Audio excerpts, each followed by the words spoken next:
Hi, it's Carol Salter here reading chapter 26 tonight of her book From Witch on the Warpath. Last time we left Harty about to go into Shine's home in Ramsgate, and we're going to see what he in fact found. Chapter 26. Home. Harty looked back at Shine behind him. She gave an embarrassed smile and explained, "I needed something sunny, somewhere to make me feel happy." Her voice was fragile and vulnerable. Shine's home was a true fairy grotto straight out of a children's fairy tale. Not one of the original walls was visible. Every piece of soil was covered in light and reflections. Thousands of shiny chocolate wrappers twinkled and glimmered in the dim light cast from the slope beyond. The prominent colour was silver, but here and there a piece of green, red or mauve stood out like a valuable gem. Each wrapper had been straightened flat and attached with extreme care to the walls. The ceiling hadn't been missed either. It didn't stop there. The floor was sealed in silver foil too. A material stronger than the wrappers had been employed, resembling turkey foil wrapping. The effect was mesmerising. Several small doorways led off from the main room. These openings were enhanced by thousands of drinks can ring pools threaded onto horsehair and suspended in strips from ceiling to floor. Milk bottle tops were strung every third row to create interesting patterns. The place was a temple to reflection and light, not to mention recycling. Through one of the hanging ring-pull curtains, Harty could glimpse a small kitchenette devoid of ornate silver trappings. He was relieved to find some areas of Shine's home remained neutral and unadorned. Mental health issues had sprung into his mind for a moment. Worried he'd misjudged Shine, he stalled for a safe reply. "You don't think it's too much?" she queried, nervous about Harty's long silence and hungry for his approval of her interior design achievements. "Huh? No, it's lovely," Harty replied, rushing to reassure Shine about her decorating efforts. Moving further into the main room, Harty found new surprises every few seconds. The chairs were covered in such shiny fabric he hadn't known they existed till he banged his knee on one. Was it unintentional camouflage, he wondered?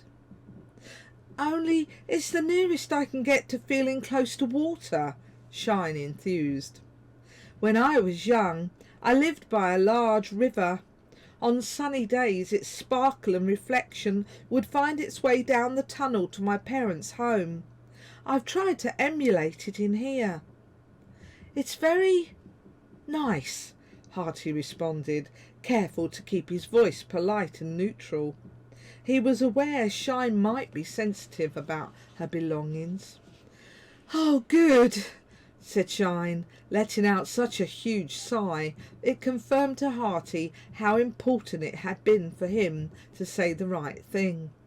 "Let's have supper," she continued, the subject apparently finished. She headed off towards her kitchen, setting off a riot of tinkling noises as she floated through the curtains. They settled down for a late repast of acorn bread and plum jam before retiring for the night. Shine promised to help Harty look for Onk again at first light. Harty went outside and flew up into one of the two oaks. They welcomed him with open branches. One had a sore lower branch where a thrown bottle had damaged the bark. Though The oaks were happy for Shine to settle within their shade. They did not receive the same bounty as they did from tree elves.